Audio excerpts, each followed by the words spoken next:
we rarely remind people how amazing they are until we lose them. We're close to losing them. We rarely remind people how beautiful they are, how incredible they are, how amazing they are, until they break down in front of us. And on any given day, we rarely reminded about it in our work life, home life, family life, whatever it may be. And the challenging part is the science shows we're all walking around with something known as the spotlight effect. We're all walking around thinking there's this giant spotlight on us. There is on me right now, you get the point, right? It's like, we're literally walking around thinking that there's this giant spotlight on me, and we're overanalyzing, overthinking, over-critiquing every single thing about ourselves because we believe there's a spotlight, and we think everyone's spotlight is facing us. Not realizing that everyone's spotlight is facing them. So every person who walks into the room has a spotlight on themselves, which means they don't even have the time or the energy to think about you. But more importantly, they're having that self-critical conversation with them. They're scrutinizing themselves just as you are. They're overthinking their next move just as you are. We're all so much more in the same boat. But I want to share with you two really practical methods that have really helped me in my life. Because it's all good and well for me to say, stop caring what people think. Who cares what people think?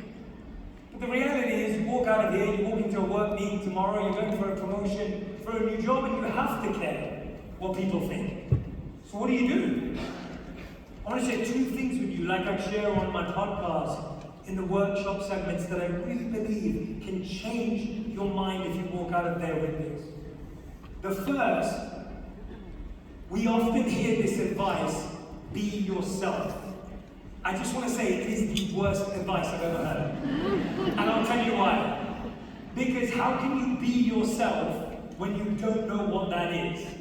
When you don't know what that means, when you haven't had a chance to decide what that means. It should actually be the advice of decide who you want to be.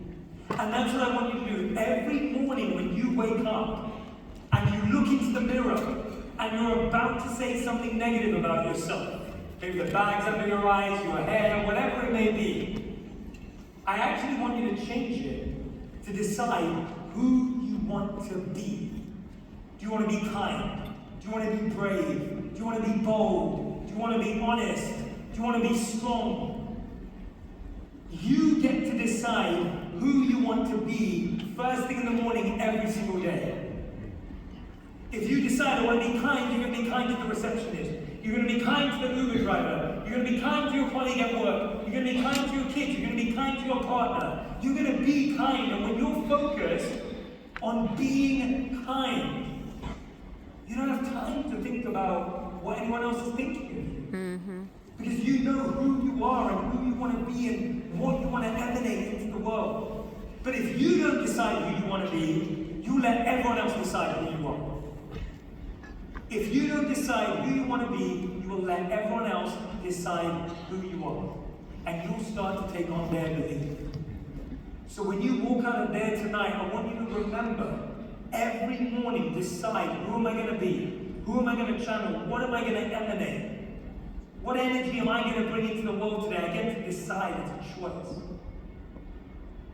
And the second principle that's really helped me, or practical step that's really helped me, which is a bit more of a challenge or a dare for any of you who are a bit braver and are like, Jay, you need to push me a bit. You need to give me something that's really going to challenge me. It's something called exposure therapy. Exposure therapy is the idea that if you challenge yourself by 1% more every day, you get desensitized to other people's reactions. You get used to it, and you start to realize it doesn't really make a difference. So if you're one of those people, who only wears black or white, how many of you are in the room? Raise your hand if you only wear black or white. Wow, you're really living up to the stereotype. You're wearing black and white right now. If you're one of those people who only wears black and white tomorrow, wear red shoes. Wear a blue hat. Change the color of the glasses that you wear. Find a way to do one thing that breaks people's expectation of you. And guess what? They're going to say something. They're going to say, wait a minute, you usually wear black and white, what's going on over here? They're like, hey, you changed something, I can't figure out what it is, but I don't like it.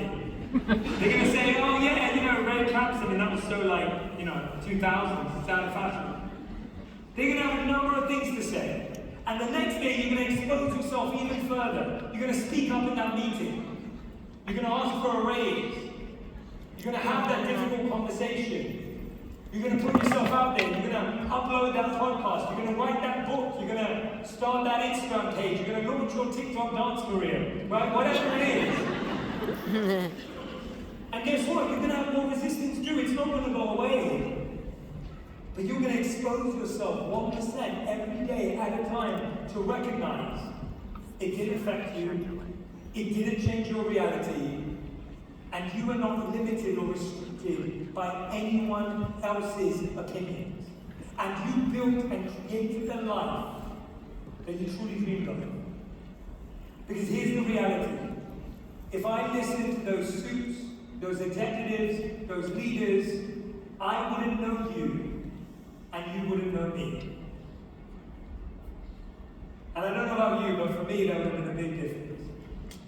I would have been gutted if I listened to some random person who I don't even remember, who probably doesn't even remember me, instead of recognizing that I had a higher calling.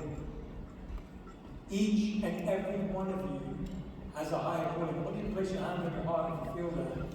Each of you has a voice inside of you that has just been ignored for far too long. Each of you has a whisper, a quiet whisper inside of you that's gone quieter every day since you stopped listening to it. Maybe when you were 10 years old, you remember having a loud voice inside of you that would guide you. Maybe some of you can remember the voice last week and you're still trying to guide you. The more you ignored it, the quieter it got. Take a few seconds just to listen to that voice. Whatever it's saying right now. Because it's only in the quiet and the stillness do we hear our inner voice.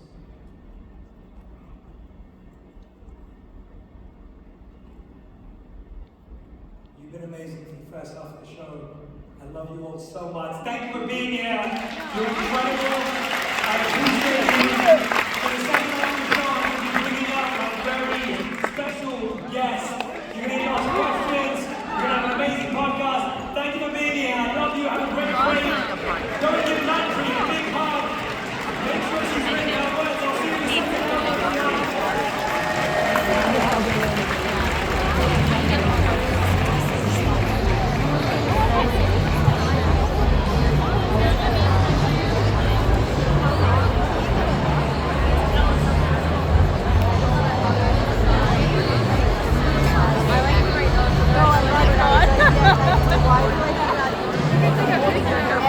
Oh, thank you. Appreciate it.